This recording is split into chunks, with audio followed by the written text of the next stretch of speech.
Rangers all. Hey, hello from Oklahoma City. How are you all? I'm blooming. Outstanding. So we've all had a chance now to listen to the full cast recordings, courtesy of Pottermore and Audible, of Harry Potter and the Philosopher's and or Sorcerer's Stone, depending upon the market that you're listening to it from. Is it Philosopher's Stone in the UK? It is absolutely Philosopher's Stone in the UK. So rather like the Warner Brothers films, for every scene where they refer to the stone, they have to make 2 takes. So they have to do a take where they're saying philosopher, and they have to do a take when they're saying sorcerer.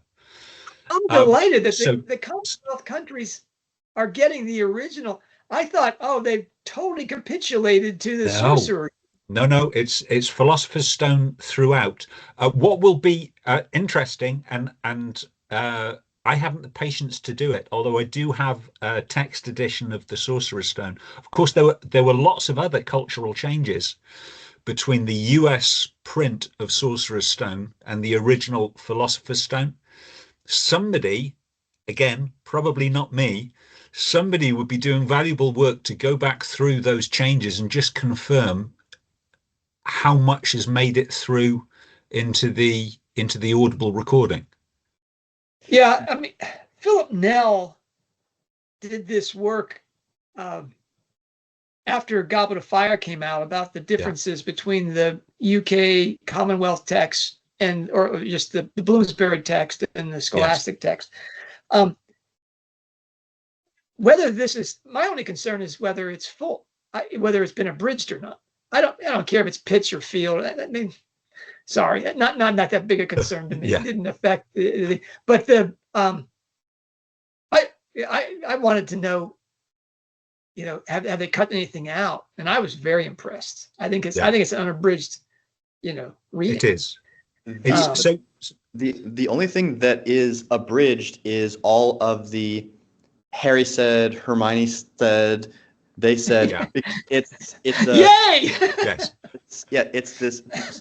So it is actually a shorter recording because they have all the background noises and the full cast. They don't need to tell you who's talking except in like big in big scenes. I did notice that it is definitely the UK version of the text because they say jumper instead of sweater.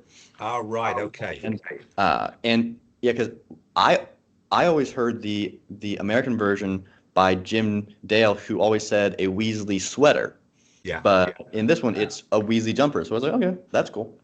Okay. Maybe we need to introduce who the guy is, Nick, below us here.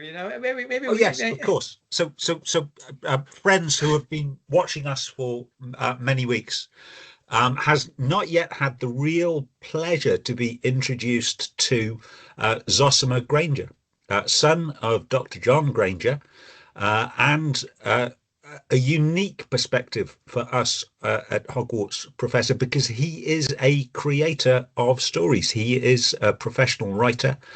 So I feel a little bit observed when we're talking about literature with somebody who actually knows how to write on the show. Fortunately, this show isn't about writing. This is more about listening. So, John, shall I give just a brief overview of the audio recordings for Harry Potter? You've explained why you wanted Zosima to be on the show. Yeah, I wanted him on the show because he's not 50s, 60s. He didn't come to these stories, in his dotage or whatever.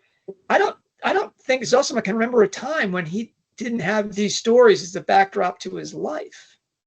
These stories were my childhood. Wow. Yeah. Yeah. Wow. I mean, I'm going to share your age, Zosima. Zosima is 25. Which means that he was born just after the release of Goblet of Fire in 2000.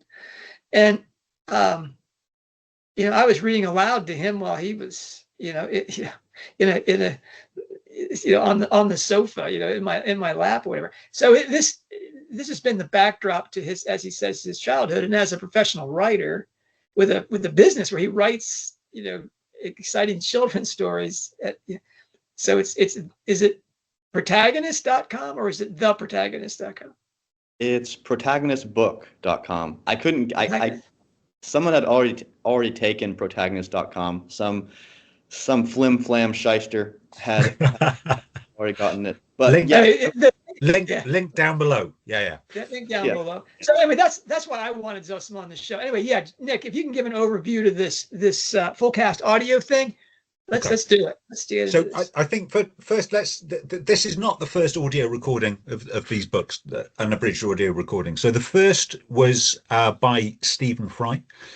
Stephen Fry is a British star of the stage, screen, radio. He's a professional author, best-selling author, both his own autobiography. He's written fiction works. He's done a best-selling overview of classical mythology, which is on my to-be-read list. Classically studied. He trained at Cambridge. He was part of the Cambridge Footlights, that same remarkable organization that brought Monty Python and other great comedies to the world. When he was a member there, he acted and performed alongside Hugh Laurie and also the actress Emma Thompson.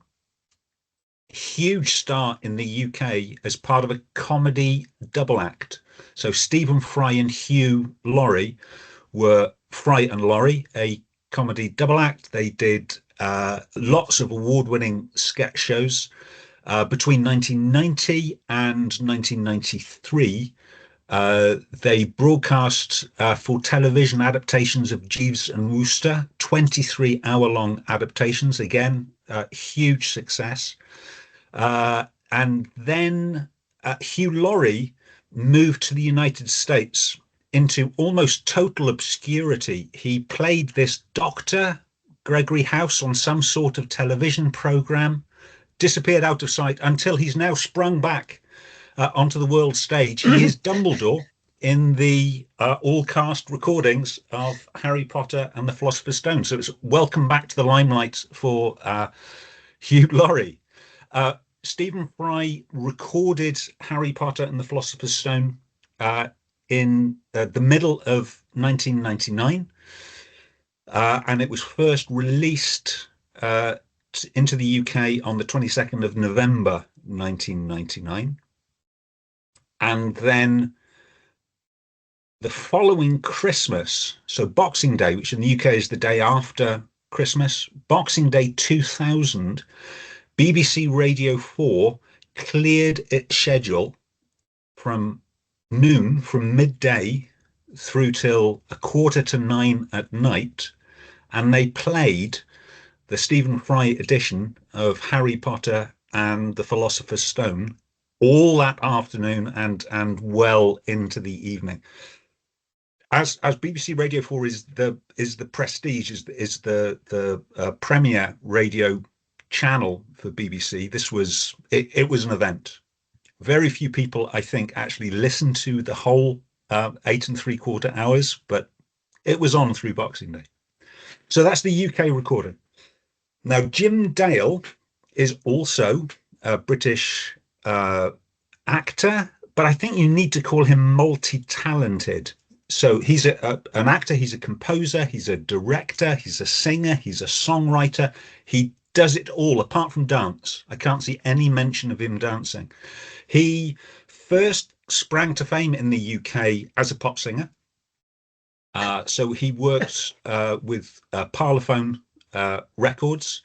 He had 4 #1 hits. Be My Girl was his highest hit in 1957. As a songwriter, and this I didn't know, so he was the lyricist for the film Georgie Girl. He You're kidding me. This is he wrote incredible. all of those tunes. Honestly, the man is a talent. In the UK, he is best known. When I say best known, every man, woman, and child will recognise Jim Dale both by looks and his voice for the Carry On films. The Carry On films were a series of somewhat saucy, bawdy films in the 60s, 70s, and 80s. He starred in 11 of those films. Usually, he played the hapless romantic lead. But it's the kind of films that are constantly showing on repeats. A little bit less fashionable these days as our taste have matured, but certainly going back to the 2000s, you couldn't escape them. They were everywhere. Um, after those films, he moved to the United States and worked on Broadway. And he's been nominated for 5 Tony Awards. Honestly, this guy can do anything. He was recognized when he was in the lead for Barnum and the vast number of voices that are required for that. And the US rights for the audiobook adaptation were acquired by Listening Library. The director of that had heard Jim Dale in Barnum, and that's how he got that gig. The rights, the audiobook rights publishing in the US, guess how much they were required for? The books were 6 figures, $15,000. Now that seems like a good investment. So they were recorded only a few weeks after the UK recording. So actually, the UK and US recordings were released only a few weeks before apart from each other. Stephen Fry first, and then Jim Dale. And ever since then, there has been a transatlantic argument as to which recording is the superior. Is it Stephen Fry? Is it Jim Dale? It's a pointless argument. It's not just transatlantic. It's north and south in North America, because the Canadians get Fry and we get Dale. Yes.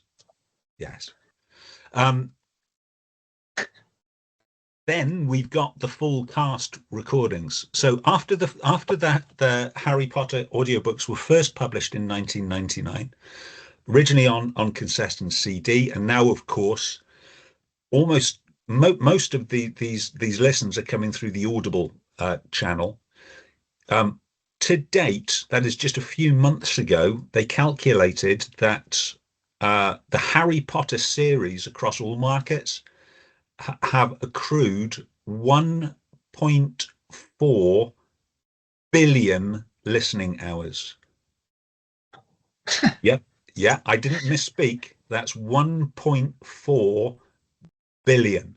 If you look at the Audible, both sales rankings and listening rankings, all 7 are in the top 20. And I can't say, because I haven't checked whether that's always been true, but I have never checked either a US or a UK sales or listening rankings and not seen all 7 Harry Potter books in the top 20. So for Audible, who actually is ponying up, seems to be ponying up the full cost of this 200 cast recording, this seems like a good business, because, since this has been released now, just almost a month ago, that's always been on the top of the sales and listening chart as well. This is Harry Potter basically is driving the Audible business model. That's spectacular. The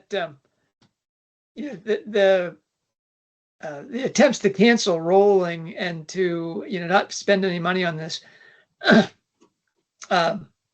clearly globally, yes, Harry Potter is still the shared text of not only Zosima's generation, but of all reading generations. The generation that follows Zosima's is already growing up on it, and the generations surrounding us globally. Remember this. I mean, you don't get those kind of numbers. For example, if you can probably estimate how many hours are in a human lifetime, say an average of 60 years, what that is. If you put that against 1.4 billion things, we've got, people's whole lives. It's probably 100,000 people's lives have been spent listening to this. And I know that my children, I'm not sure about the oldest ones, but the younger four of my 7 children, I think, had a memorized knowledge of Harry Potter because of their listening. And I think there's also something to confirm or deny, I mean, myself and my brother Timothy, without a doubt, and my sister Anastasia. Yeah. The 3 of us, at the very least, they had it. I still have it. Timothy also still has it, because when I'm on a phone call with him, I will say one single line in Jim Dale's voice, and he'll laugh because he knows the exact scene I'm quoting from the Jim Dale recordings, which I grew up on. And I've read each Harry Potter book many times, but I've listened to them actually hundreds of times. Yeah. I'm not exaggerating. I've quite honestly listened to them hundreds of times. So, and I've never listened to more than a few minutes of the Stephen Fry recordings, which I enjoyed when I listened to the little bits of it. But I've lived for so long in the Jim Dale recordings. I see no point in having a contesting voice, which was actually one of the reasons I was a bit leery about listening to this full cast, because I was wondering how I would react to someone who wasn't Jim Dale doing all the voices. And we'll get to that when we answer Nick's questions. But yeah, I had a very interesting time listening to this book. Okay. So should we, let's start off on the round robin questions. And the first one is more about not just Harry Potter, but our relationships to audiobooks.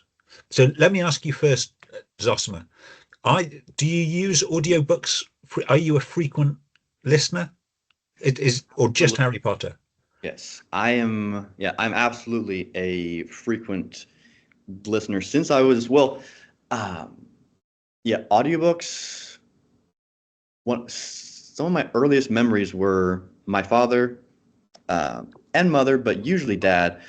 He was of him reading to me and my siblings, and then we would, when I was old enough to walk, we would go to the library and get cassette tapes of Harry Potter and Chronicles of Narnia, and the Redwall series is still one of my favorite series, and it's also full cast. It has this wide range of incredible voices for this long running. It's a long running fantasy series about anthropomorphic animals, and one of my all time favorites. And so growing up, Hank the cow dog, man. Hank the cow dog. As a native Texan, it's a book series about this bumbling ranch dog on a cow ranch in the Texas Panhandle, and it's not full cast, but it has but it did something that I fell in love with, which is what the full cast of Harry Potter does, which is it had the sound effects and background noises, which I loved so much as a kid and still do as an adult. So my love for audiobooks never abated, and it only really increased. I probably listen to at least one audiobook every week, Wow. and because I try to read at least 4 books a month, but sometimes I don't. Sometimes I do one or none, but I'm usually listening to probably like at least 2 or 3 uh, audiobooks per month. So in answer to your question, audiobooks are a pretty huge part of my life. Oh, and John? Oh, well, audiobooks made an entry into my life right before Zosima's birth. I was working in a grocery store. I was the cash up. I was the guy who counted the money. And it was pretty mindless. And so I started to listen to, most of the cash ups would listen to music. I brought in audiobooks from the Houston Public Library on cassette and listened to all of Jane Austen, all of Charles Dickens. I mean, it was really the admittance to my life of imaginative fiction was via audiobooks, and then it just stopped. You know, I there were some moments in my life where it reappeared, but I don't have anything like my children's relationship with Jim Dale. If Zosima made those references, I might get the reference to the book because I know the books that well, but I wouldn't be able to get the inflection, you know, the Dale joke. But Nick, you're a listener too, right? So my name is Nick Jeffery, and I am an audiobook addict. This is a hi. So this is a recent addiction. This affliction has only come on in recent years. The first audiobook I ever listened to was given to me by a very dear friend in the Galbraith fandom. It was the audiobook to Christmas Pig, another full cast edition, and it blew me away. Absolutely fell in love with it. And only a few weeks after that, I took out an Audible subscription, and I am now in deep. So I listen to about 20 hours of audiobooks every week, and I'm such a creature of habit. So when I'm walking the dog, which I do for an hour on weekdays and 3 hours each day on the weekend, I have an audiobook in.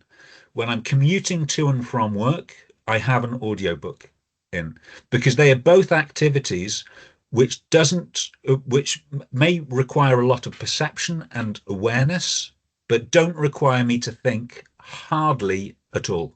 If I'm driving somewhere I don't know, I can't listen to an audiobook. If I'm walking somewhere I don't know or with other people, I can't listen to an audiobook. But taking the dog for a walk or commuting to and from work, audiobook, and that's about 24 hours, about 20 hours a week.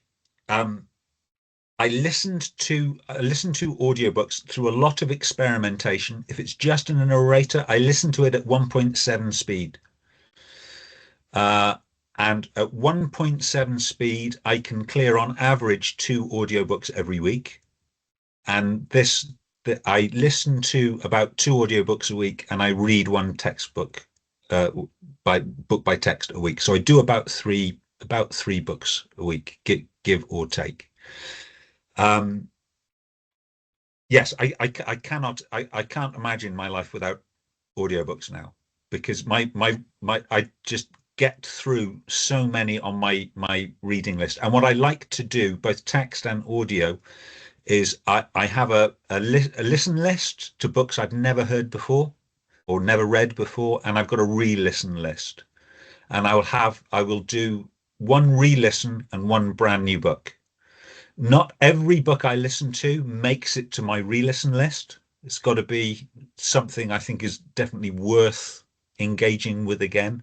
But I try and mix it up so that you can get that extra depth on the second and sort of third time round. But having said that, I've got about 300 books in my library of books I haven't started yet. So as always, my eyes. For example, I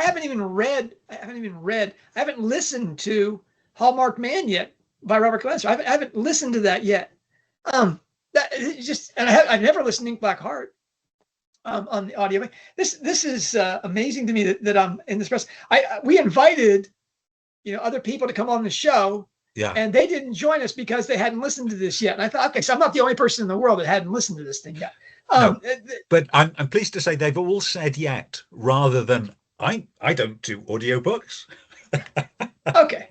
But it is curious that and we invited, of course, Potter pundits of the first rank. Yeah. That this isn't a priority to them. No. This didn't jump to the head of their queue like yours. This crowded queue to do this. It's just like this. It's just not something that they do. So yeah, I'm representing that crowd.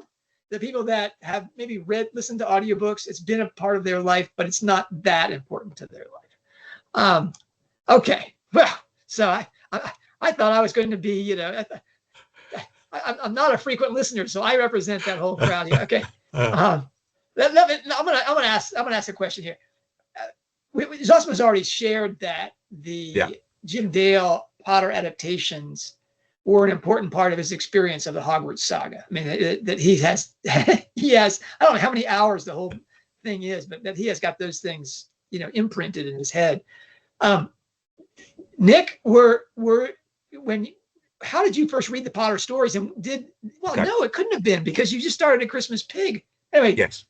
How have you listened to the Fry adaptations? Yes. Yes. So I have. You need to bear in mind that I'm a fairly recent Potter convert. So I first read the books well into middle age. I think it was 2018, 2019. I read the text edition straight off the back of Casual Vacancy. I thought if somebody's going to write a book like Casual Vacancy, there's got to be lots of grim death and destruction in the Harry Potter books. Got to check those out. You say text, you mean digital, right? I mean digital. Yeah, digital text. So virtual text. And I have to admit, I haven't yet reread the Harry Potter series in text, but it was the first audiobooks that I purchased after Christmas Pig. So I have listened to the Fry audiobooks. Of course, they made it onto my re-listen list. So I've now listened to the Fry series twice. I haven't listened to Jim Dale, and I'd like to, but unfortunately, the Jim Dale is still not available in the UK market. There's something to do with that licensing. I understand in the States now you can purchase the Fry editions, but you can't get the Dale editions over here.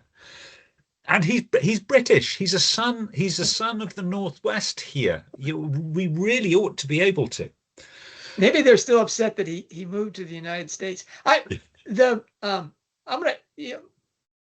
just said that I'm not a frequent listener, but I will say that there was one listen that I did to the Jim Dale text was when we moved from just outside Houston, Texas to the Olympic Peninsula of Washington State in 2001.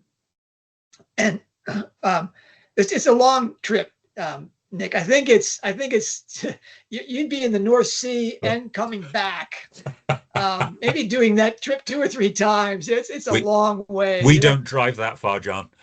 No, that's right. From the Gulf Coast to the Northwest Coast. I mean, that's when you're out by Forks, Washington, with the vampires, you're really out there. And so that's where we were headed. Dear friend of ours drove us out there, James Devine. We had the van, with all the church van with all the kids, and we had the big van, and both vehicles were powered by Jim Dale audiobooks.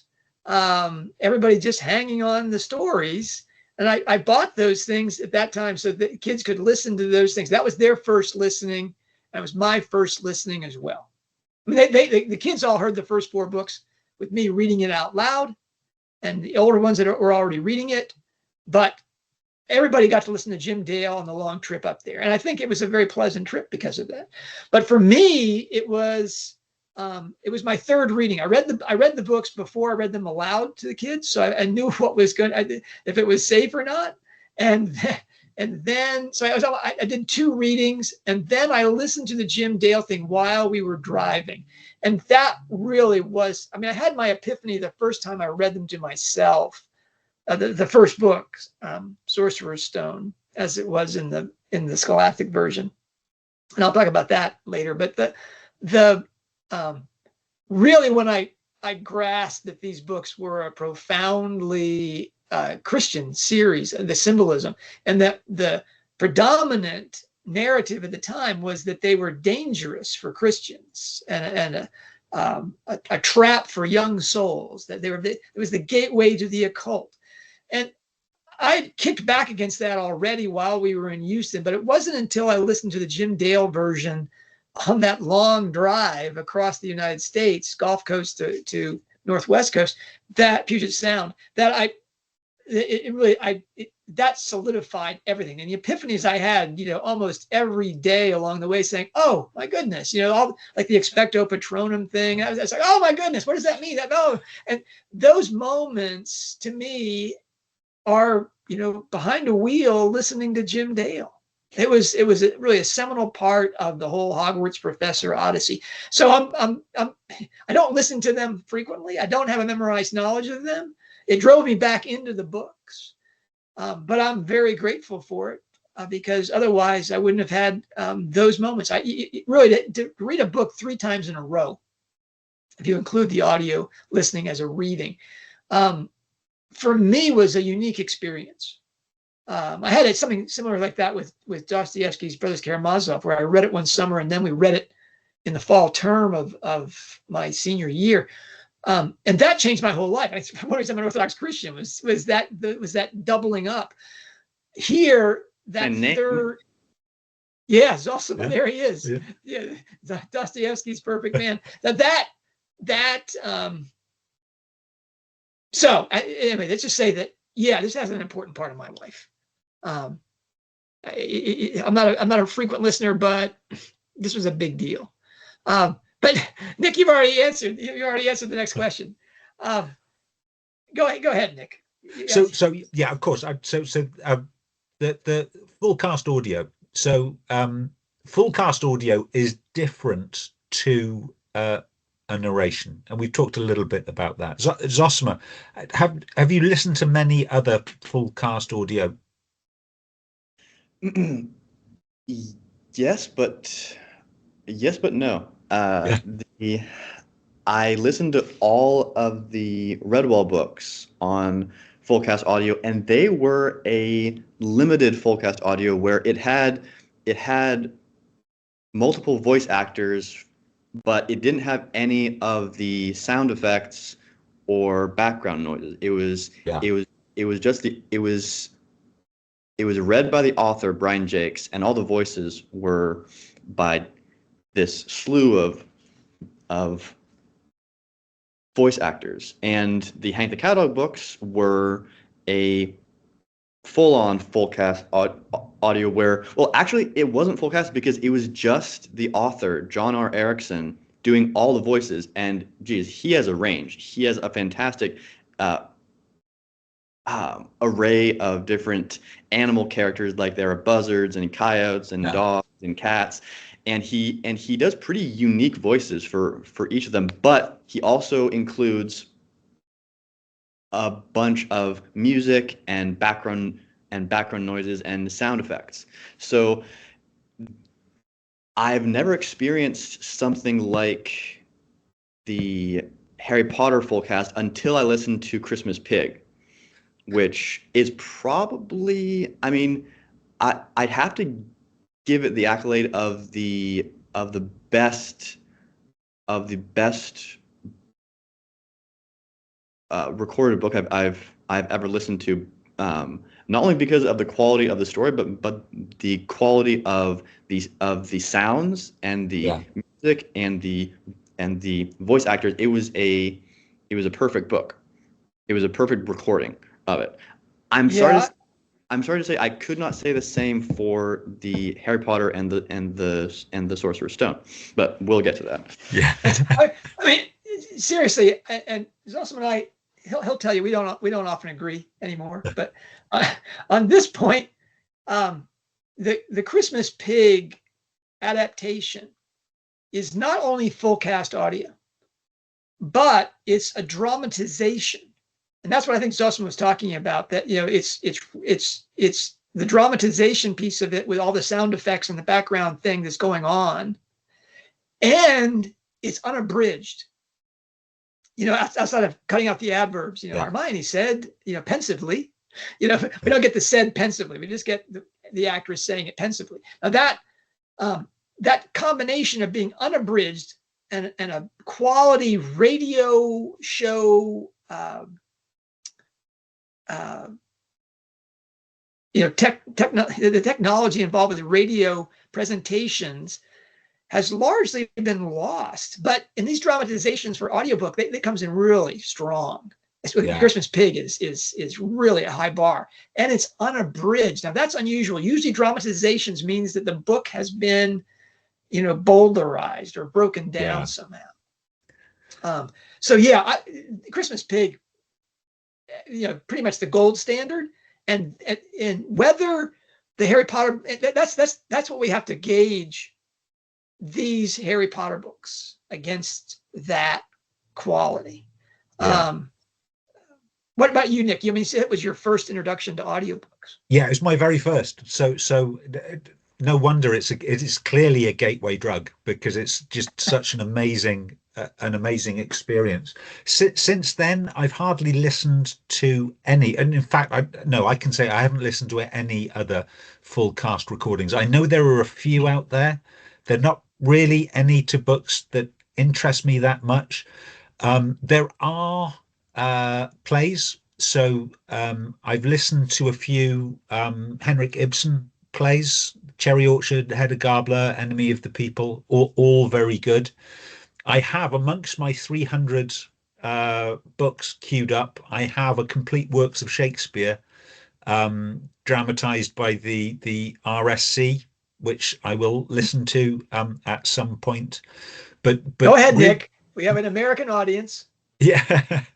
That's the Royal Shakespeare Company. Royal Shakespeare Company, based in Stratford.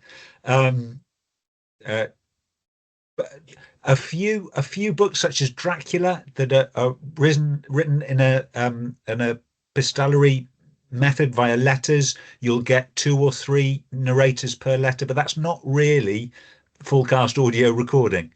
So this is my second, I guess. This is my second one.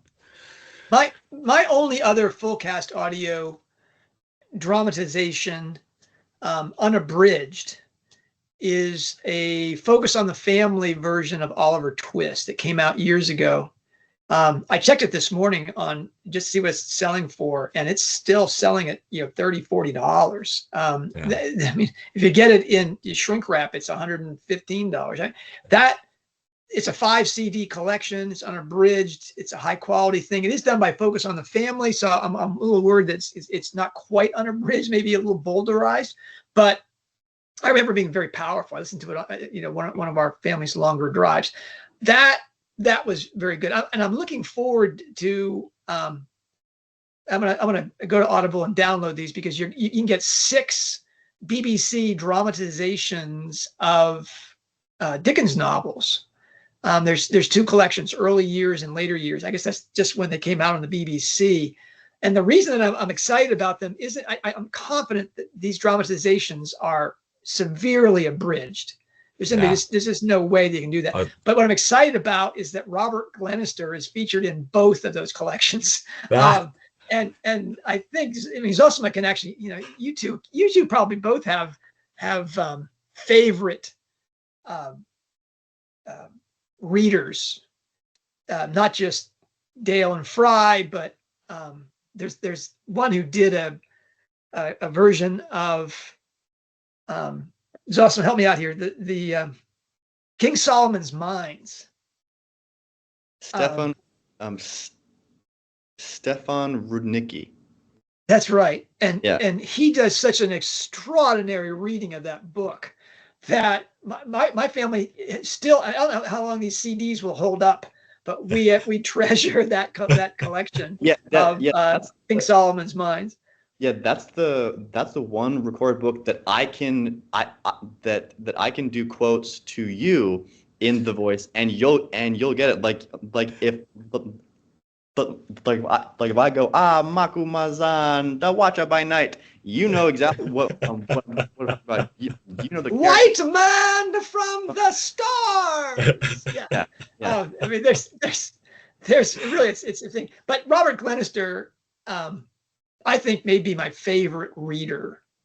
I think he's better than Dale and Fry because he has they don't neither Dale nor Fry, at least I listened to Fry only tiny bits, do the accents, the variety of accents that are demanded, at least in the Corman Strike novels. Anyway, that's my prejudice. But so yeah, I'm interested in this, but no, outside of Christmas Pig, I haven't seen full cast audio, dramatizations, unabridged. So I mean that's still the high bar, and that's what I'm going to be measuring Sorcerer's Stone about. Okay, so that partially answers some of my next one, which is about hopes and fears and expectations. So Zosima, is there before you listen to it, what were your expectations for this?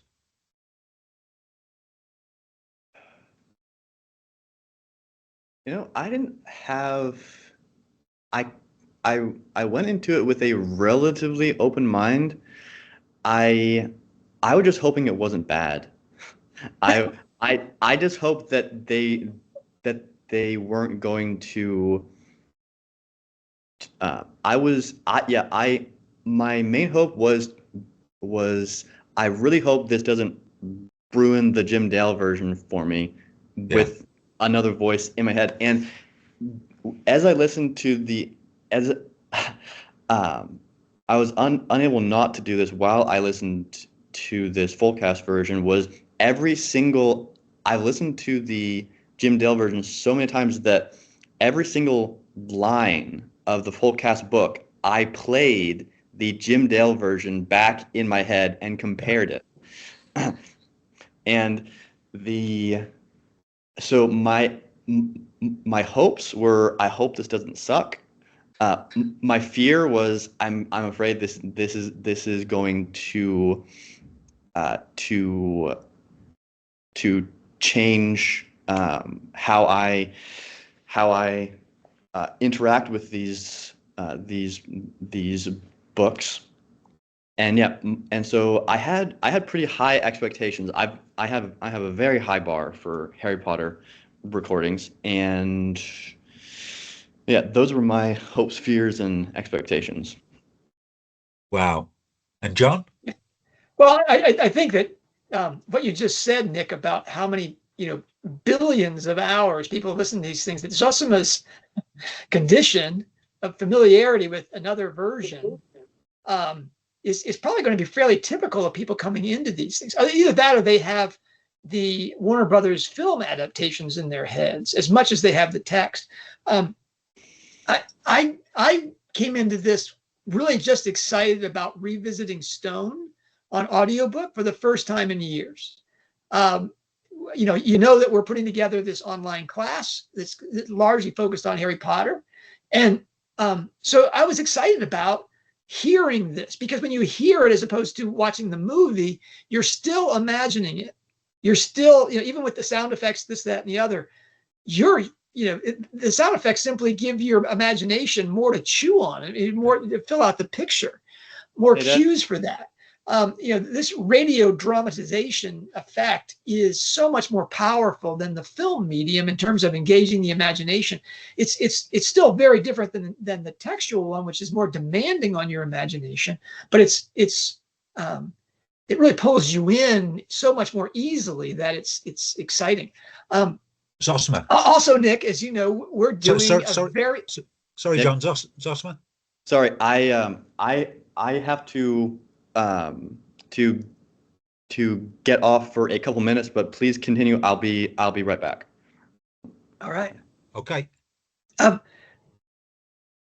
As you know, Nick, we're doing a very close reading of Roland Galbraith's latest book, Hallmark Man.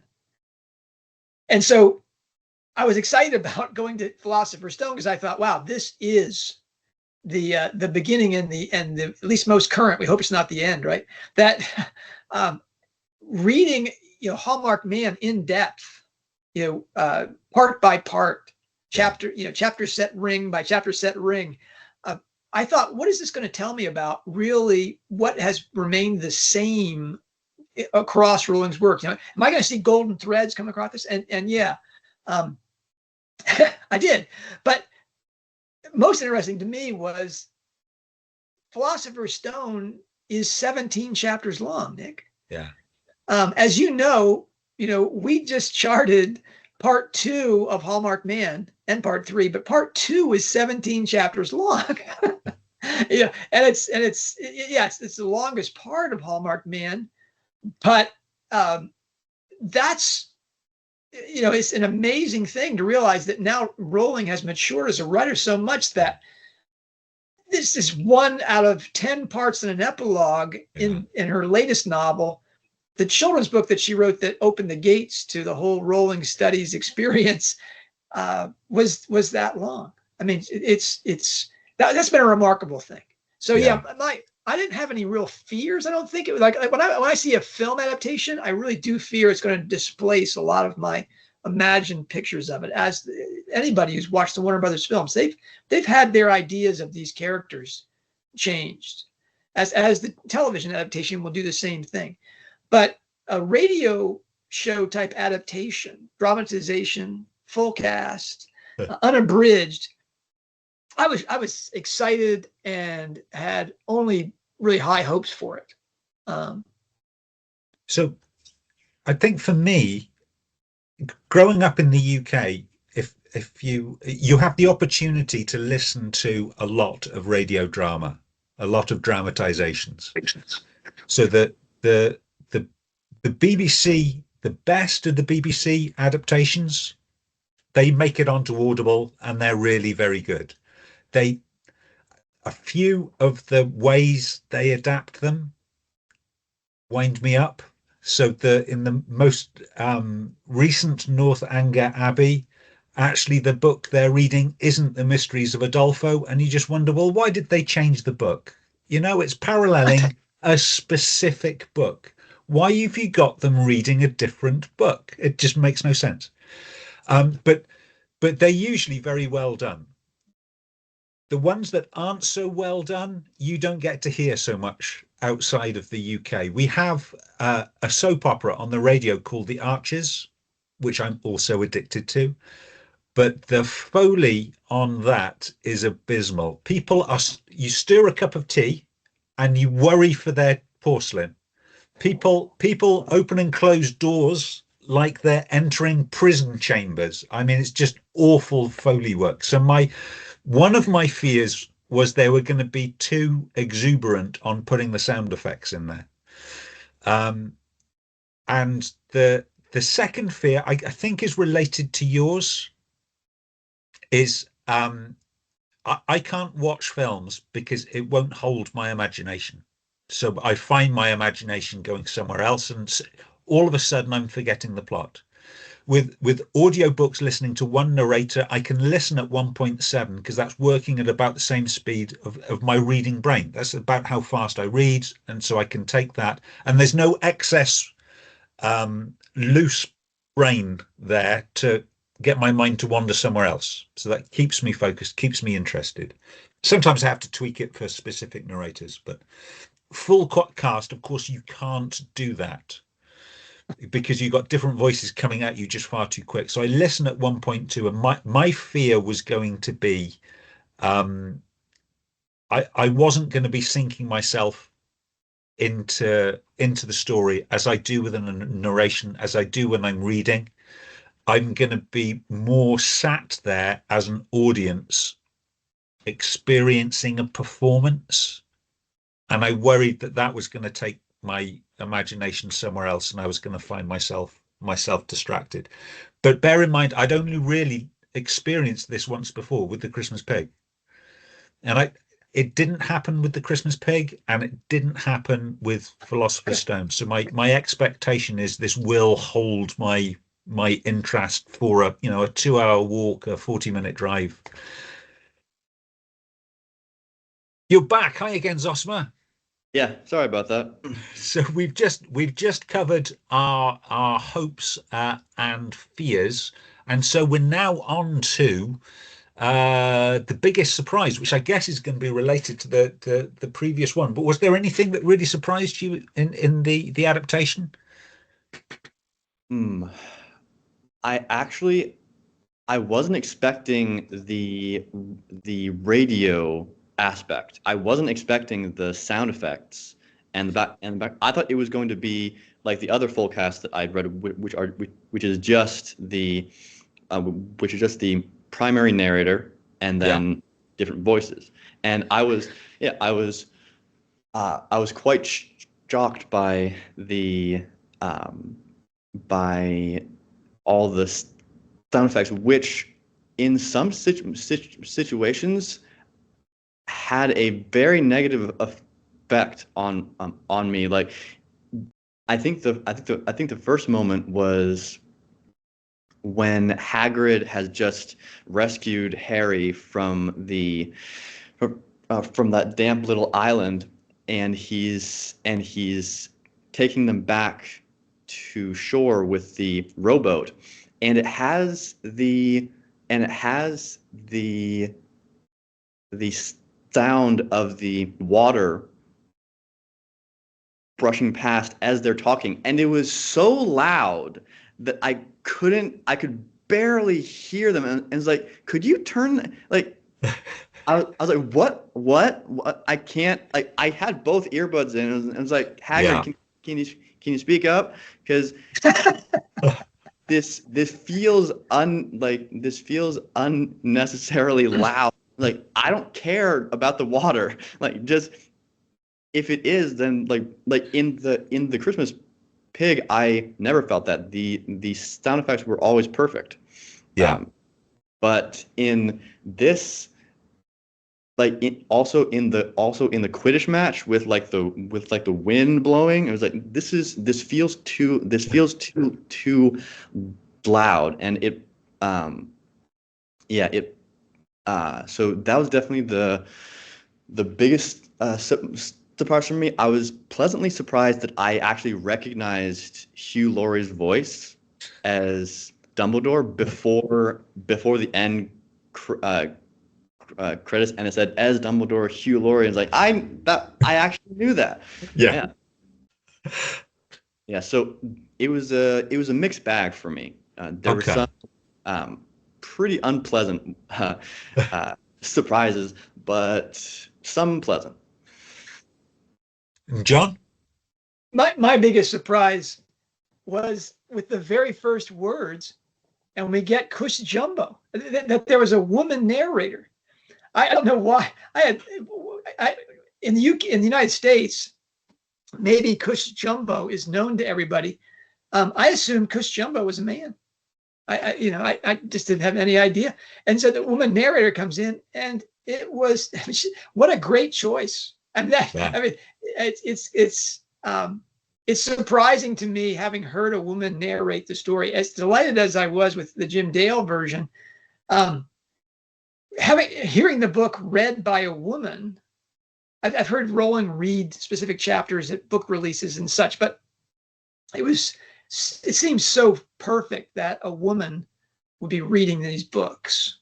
And she has and her accent is so, it's not pronounced. I mean, is it a pronounced accent, Nick? Is it a BBC accent or something? But I was never distracted by her voice. Yeah. So it's what would be described as RP, which is the BBC accent, received pronunciation. Okay. Really, so well done. I mean, her voice goes up and down as the text demands, but it never as a distraction. No. And really so pleased with that, because the narrator will make or break this thing. You know, Yeah. it's the glue to the whole show. And Cush Jumbo, grand slam, perfect. But the biggest surprise after that, Ayako Zosima, the use of the music and the sound effects was brilliant. It's simply the volume control. And only rarely did the sound effects make me do the, really, I don't need that much. I mean, you talked about, Nick, about the porcelain cup, that stirring the tea. Yeah. But the music was so good, especially I want to say during the running of the gauntlet of the obstacles to get to the Mirror of Erised. The music in that sequence was so brilliantly done. And in the Forbidden Forest, on the detention escapade or whatever. And you may not even have noticed it because it was so well done. But it was gothic. It was creating tension and suspense. Really, as you said, Audible and Pottermore, they know this is for the ages, and they haven't cut any corners. So that was not only a surprise, because I really didn't expect so much of a dramatization, but wow, definitely worth the cost of entry. So Nick, I think were you surprised about anything? I was. So yes, the music, 80-piece orchestra. I think that's unprecedented for an audiobook release. What is ATP? 80-piece. 80 piece. 80-piece orchestra. So yes, I was really worried about the Foley because I've heard BBC bad Foley. We don't You tend keep saying to Foley. What does that mean? The Foley artist is the guys. Normally, when you're doing an audio recording, you'll do the voices first, and then you'll get guys in a basement somewhere, probably on minimum wage, will add the sound effects, and occasionally we'll see a documentary about it. So you'll footsteps going up the stairs. They won't actually have someone going up the stairs. It'll be somebody doing that on a desk, and so when it's done really well, you almost don't think about it. When it's done really badly, it's comic. So I didn't think the sound effects were done badly. They used a different technology on this audiobook release that they did compared to the Christmas Pig. So on this, they're using what they're calling spatial sound technology. Oh yeah. Yeah. So you're supposed to be able to hear the sound effects. If you're using cans, you're supposed to be able to hear the sound effects whiz around you. Now, my normal practice when I'm walking the dog is I'll only have one bud in, because I want to hear if a tractor's trying to overtake me, or there's an angry squirrel or something. I may need to take action, so I usually only have one bud in. Well, of course, when all the sound effects are coming over to that side, then absolutely I can't hear any of the. So then I've got to fish my other bud, and I found that mildly annoying. I hope they tweak it for the next release. I think the sound effects themselves were so good. I think they deserve a place in the background, but they need to be really conscious that not everyone is going to be in a quiet location with perfect sound cans on, so it doesn't find that the speech gets swamped. I want to note that, I don't know, what did you call it? The surroundings audio? Spatial sound, yeah. Yeah, because as they're going through the gauntlet, it changed depending on the quality of the chamber that they were in. Yeah. And I thought it was magnificent. That and the stadium actually gives you the effect of the stadium. Yeah. And that was very impressive, because usually the Quidditch scenes are a little bit awkward, because you're inside, you're Harry's, watching the game, and you're over his shoulder. It's the only place where you actually only consistent place in which you see a different view. You actually get to see what's going on in the stands with Hermione and Ron, but also Hagrid occasionally, and the announcing with Professor McGonagall's supervision. Harry's not really seeing that. But No. all the time in this audio, full surround recording, you had the feeling that you were in a stadium with thousands of people, even if there aren't thousands of Hogwarts students. I find that really impressive. Anyway. Okay. Okay. Quick fire then. So, voice actors. Is there one actor brought out a different dimension from the text than you were expecting, Zosima? Do you want a voice actor who brought out a positive different aspect or a negative different aspect? Because Let's go for one of each. Well, I might have to do one. The positive, I absolutely adored the voice actor for Hagrid that they got. He was perfect, and it was funny to hear Professor McGonagall acted by the same voice actor as Ambition from Christmas Pig, because that was like, what? But she's a villain. That that was and so and Hugh Laurie did do a good job as Dumbledore. I still prefer Jim Dale's voice for Dumbledore because that was always one of my favorite Jim Dale voices was Dumbledore. Yeah. And the and the voice they got for Voldemort in the final scene was very good.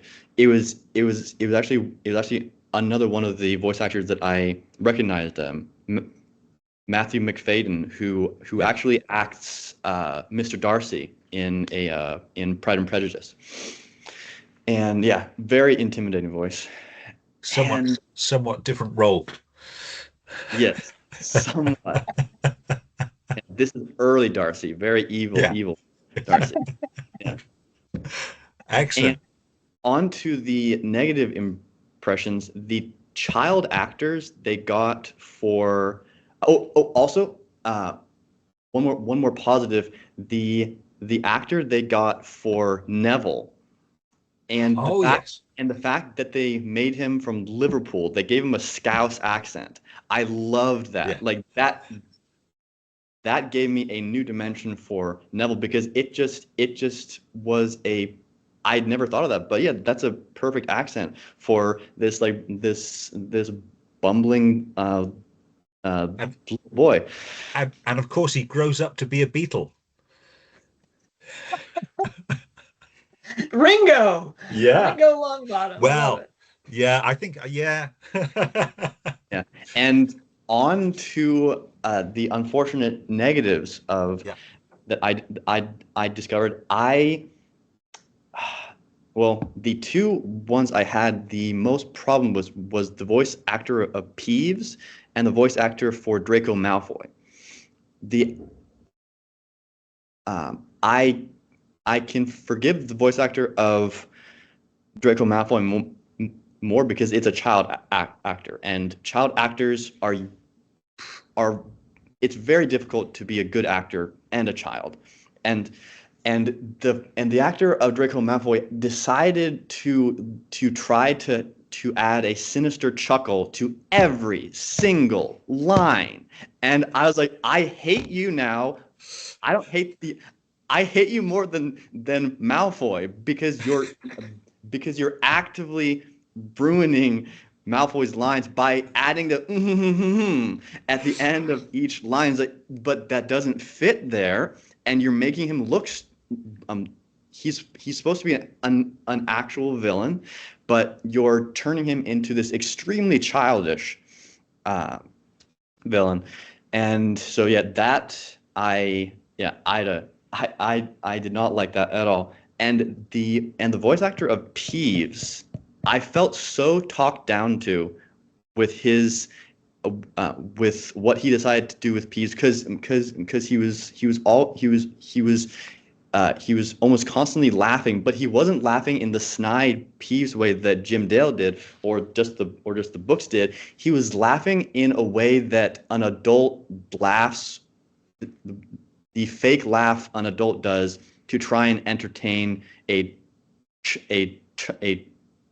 child that is very clearly insincere, even to the child. Like I remember as a kid, the adults I couldn't stand being around were the ones who would put on like a baby voice, or I didn't like being talked down to even as a kid, and I felt talked down to by the voice actor of Peeves, who is trying to. It just felt fake. Like it didn't feel like Peeves, and I wonder if the actor was going for a Punch and Judy kind of laugh, because certainly in the UK the Punch character in Punch and Judy has got a similar kind of anarchic, violent sort of effect about them. So, but I'm not sure if that would translate to a US audience. Do you guys have Punch and Judy? Is that a thing? No. Well, yes, but you have to search for it. It's not Yeah. ubiquitous like it is in the UK. Is it my turn? It is. All right. One I'll echo, my positive one was Hagrid. They got Mark Addy or Mark Addy, I don't know how to pronounce his name. And I had flashbacks to Robbie Coltrane, which, of all my disappointments about the film displacing my mental picture of a character, the actor who played played Hagrid, Rubeus Hagrid in the Warner Brothers film adaptations was beloved by me. Robbie Coltrane. Yeah, and I miss him. He's no longer with us, and so when the voice of Mark Addy came into things, it was so similar to me to Robbie Coltrane's that I thought, oh my gosh, how have they done this? Have they done this through artificial intelligence? I mean, it was. I felt my heart really being lifted up, and Mark Addy does a wonderful job too as Hagrid, especially all the way to the crying scene at the finish with the pictures of his parents. I thought it was well done, but Zossman's already covered that. I want to give a cover to both Peeves and to Draco. I think that those were not choices by the actors. I think that was the producer. I agree with him that those were problematic, especially for an American audience. But I blame that on what the producers were after. And yeah, this snidely whiplash, of Draco Malfoy is just kind of crazy. But to do something a little different, I'm going to say that Ronan the Centaur was brought out a different dimension of the text for me. I never really, from an audiobook, I never really got the astrological aspect of this. The whole Mars is bright tonight type thing, and their concerns about fate and free will around that, and they're wanting to respect destiny. The voice actor for Ronan the Centaur, wasn't the Bane, over the top. Yeah. But that's actually in the text. The Bane is that way. The voice actor that did Ronan the Centaur gave me the Centaur view even more clearly than the one who plays Ferenz, which I always thought was Ferenzi. Forgive me out there. They brought out a different dimension. And again, I've read these books a few times. That was a surprise to me and a delight. Nick, what have you got? So for me, I've listened to the audiobooks twice. That doesn't give me enough time to become so emotionally attached to that adaptation that I'm going to object to any interpretation from the all cast. I have seen the films, but I have not engaged with them. But actually, there's one actor in the films has completely supplanted my imagination of that character, and that was Alan Rickman. So much as I love Alan Rickman, I have his edited diaries back here. When I'm reading Snape or I'm listening to Snape via Stephen Fry, I hear Alan Rickman. So for me, it was a joy to hear another take on that voice that I can engage with. So I'm hoping, again, much as I love Alan, and I love what he did with the character, I'm enjoying expelling that from my conscience just for a little bit, so I can get another take, because of Yeah, course it wasn't written with Alan Rickman in mind. Alan Rickman was cast into a role that already existed.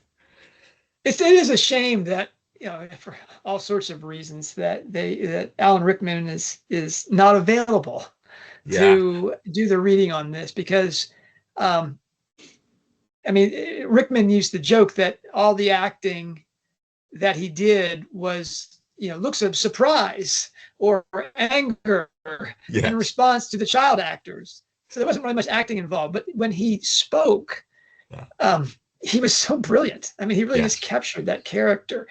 So we're gonna miss that thing. But I'm hoping that this voice actor, when he has many more lines, he did the first scene in Potions very well. Which is I should say always that. a powerful scene.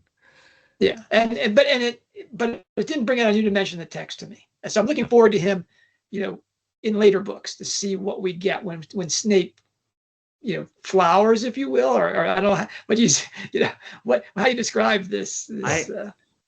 I I'm I mean I'm really looking forward to the full cast version of Half-Blood Prince, because one of the after Snape's killed Dumbledore, spoiler alert, Yeah.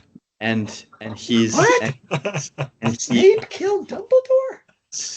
he's chasing, and Harry gets into that duel with Snape, and everything comes out. Jim Dale does this unbelievable performance of this Snape who's just killed Dumbledore, and after having read the books and going back to it, you can hear in his voice how horrified he is with himself, and how angry he is at Harry for not knowing what's going on, and but he can't tell him. And when Harry says, "Kill me like you killed him, you coward," and Jim Dale screams like, "Don't call me coward," and he puts so much, like every single emotion that needs to be in there, to that howl of agony, like, "Don't you dare call me a coward, you have no idea what's going on," and like what Dumbledore made me do to save him. And if they can do that as well, but with a different voice actor, I can't wait for that, because I didn't particularly enjoy this full cast, but it's also just the first book. Yeah. And so after I finished this one, I was like, I'm not going to listen to the rest of them, but I think I would be depriving myself if I didn't listen to the rest of them, because I want to see the different interpretations of all my favorite scenes, especially in Prisoner of Azkaban, Half-Blood Prince, and Deathly Hallows. Man, a full cast Deathly Hallows is going to. Can you imagine? Yeah. Yeah. And they're coming out in rapid order, right? I mean, Chamber of Secrets is coming out this month, right? Just a week and a half away. So I've already got. I'm on a special deal with Audible at the moment. I'm on like 99p. Frequent flyers mileage, man. Yeah. So I've pre-ordered the next one, and I've got the one middle of January as well. So yeah, it's going to be one a month up to the summer. How they're going to find the time to do all this just amazes me. Okay, so rapid fire again. Favorite scene in Sorcerer's Stone, and was it a delight or a disappointment? Zosma. Favorite scene would be running the gauntlet. That's always been my favorite scene. Like the the final action scene. And yeah, I agree with Dad. The music was fantastic. Everything about it was incredibly well done. The voice actors for Harry, Ron, and Hermione had all the emotion that they needed. The final confrontation with Quirrell, yeah, it was great. I also really loved the Mirror of Erised scene with Harry and Dumbledore, and yeah, those are out of the whole audiobook. Those are probably my two favorites. And John? Zosima took my favorite, but I'm gonna really the tension in the forest scene is probably the most important scene in that book for me, because that's when I realized that these books had profound Christian content, because of the First Corinthians moment where, you know, Firenze explains to Harry about drinking the unicorn's blood will damn you or save you. That was a seminal moment in my life, because it really opened the door to my whole life as the dean of Harry Potter scholars.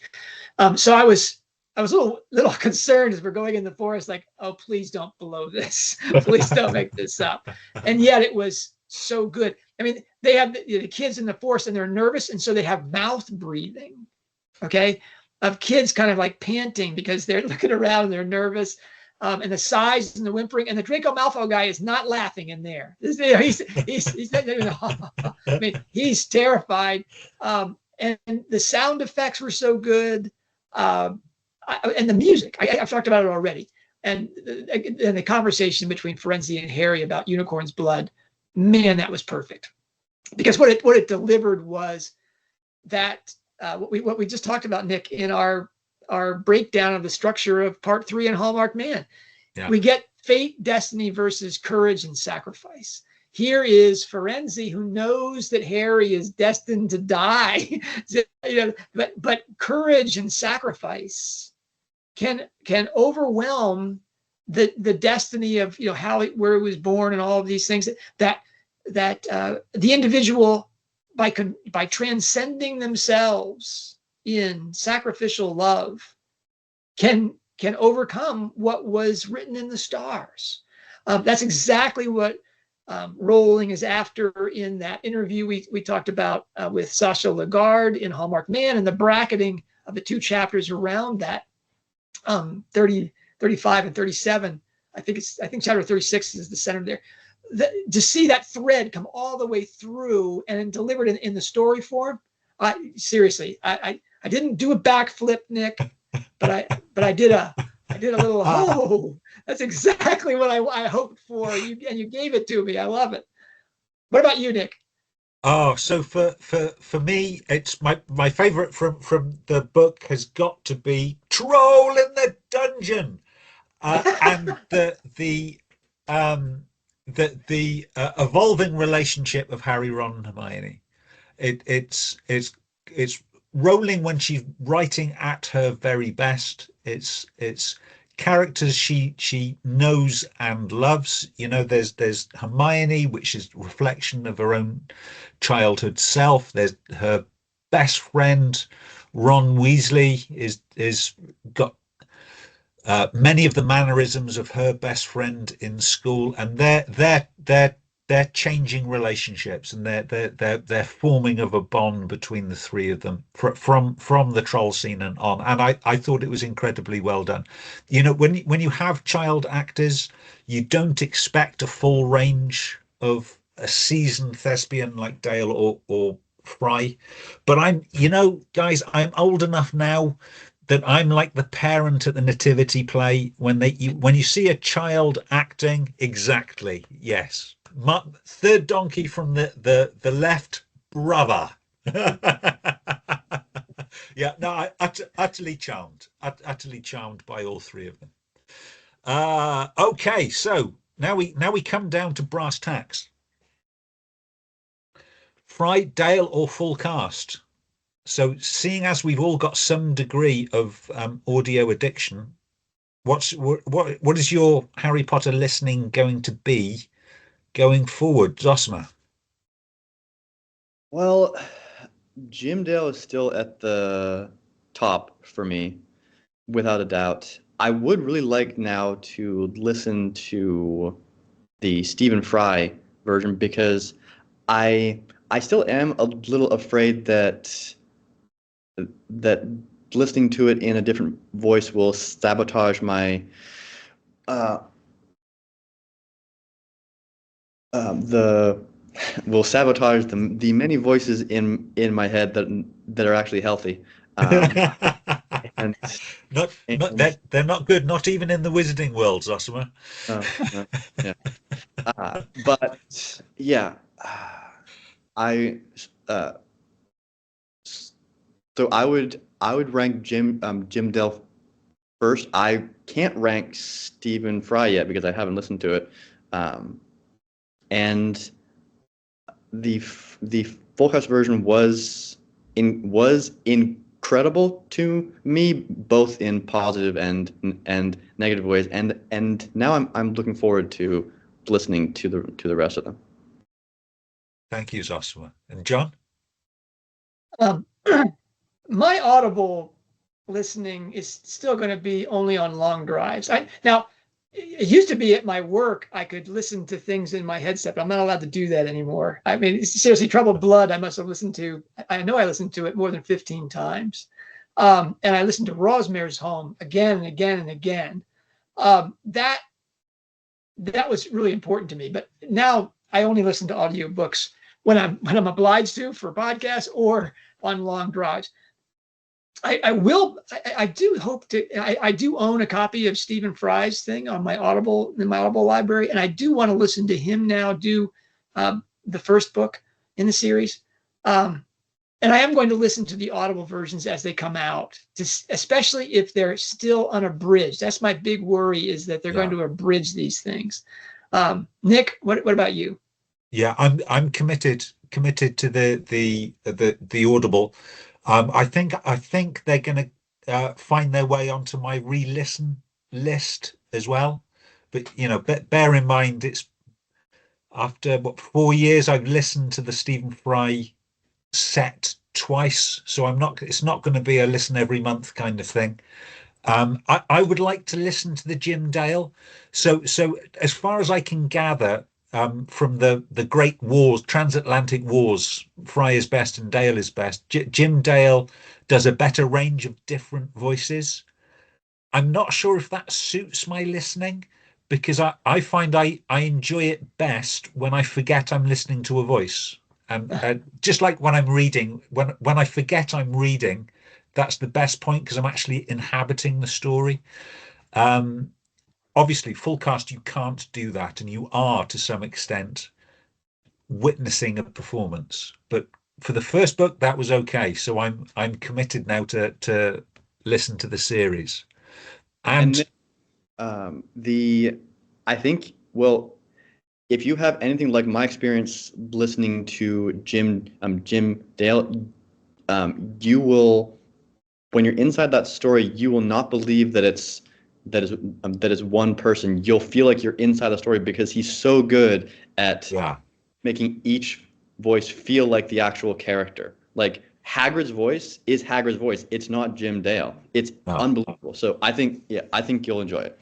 Okay. Yeah. Well, please, if anyone has any pull with the license holders of the US Jim Dale, I think the UK. I think you can get Jim Dale in Canada now, but still not in the UK. So whether he's got some beef with the UK, that's why he's emigrated, I don't know. Anyway, so we come to the final scores on the doors.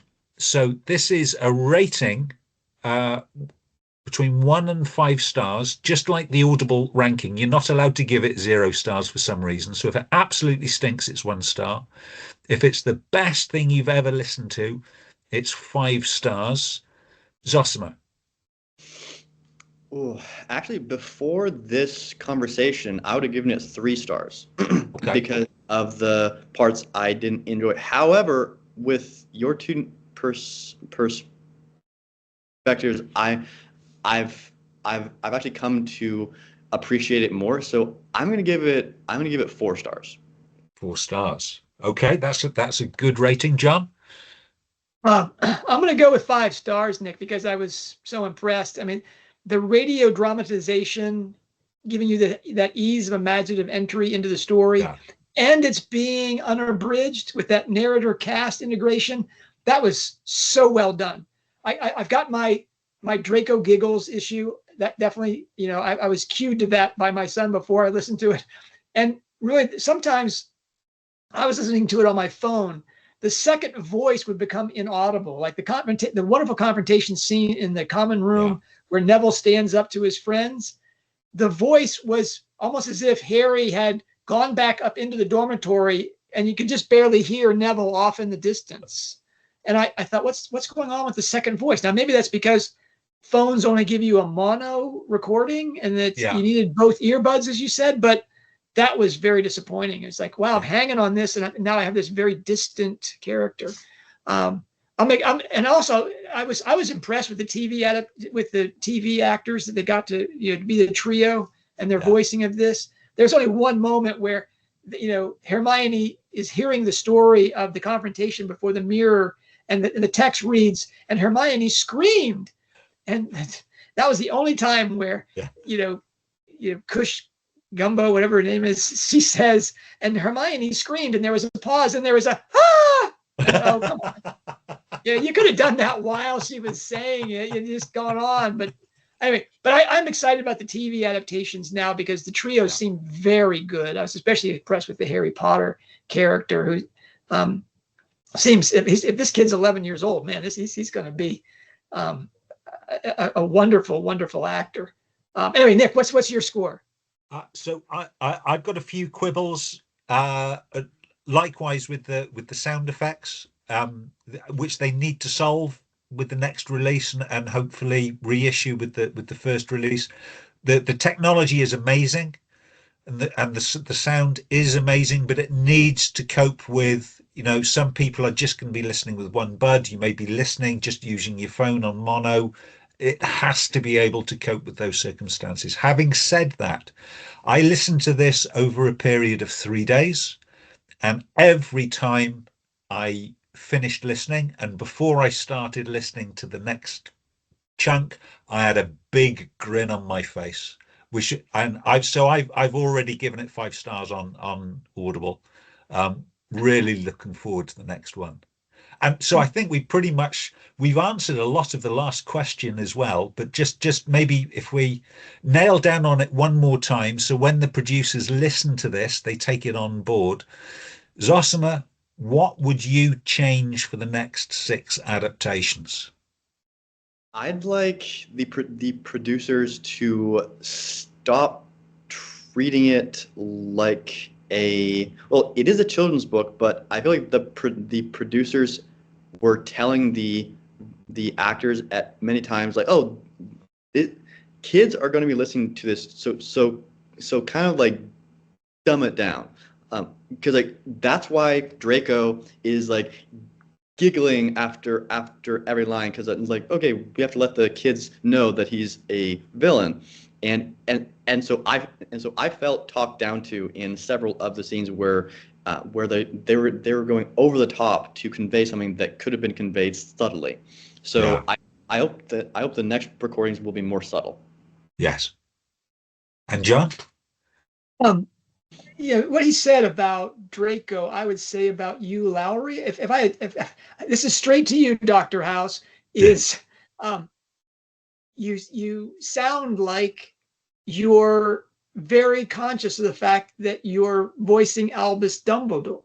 I mean, does that make any sense? Yeah. It sounded like I have to sound Dumbledore-esque here. Yeah. It didn't have the natural voice that Lowry is clearly able to do for characters as bizarre as Dr. House or Jeeves. I mean, that was disappointing. And I hope that Lowry, he's a magnificent actor. He can do that. But I don't have any other, the sound effects, the music, the narrator cast interaction.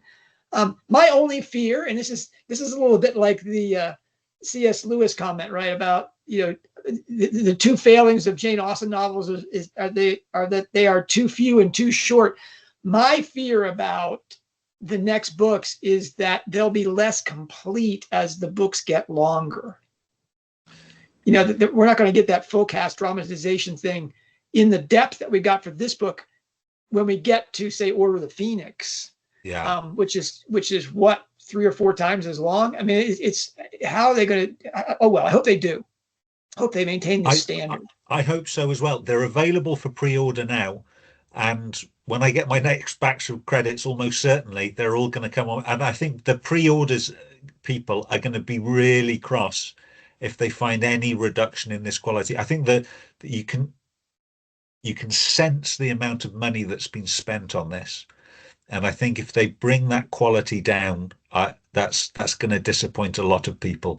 I do hope they sort out the audio issues so that we can have everything. I know we always all want everything. We get the complex sound, we get the orchestral music, but also it's accessible for people that have to listen with just mono as well. Well, thank you, everyone. Wow, so that's pretty close to a rave. I think so. I think so. I think it's 4 3/4. Hey, that's nearly a train station, isn't it? 4 2/3. 4 2/3. One more character we didn't mention is Dudley Dursley. Yeah. Vernon Dursley.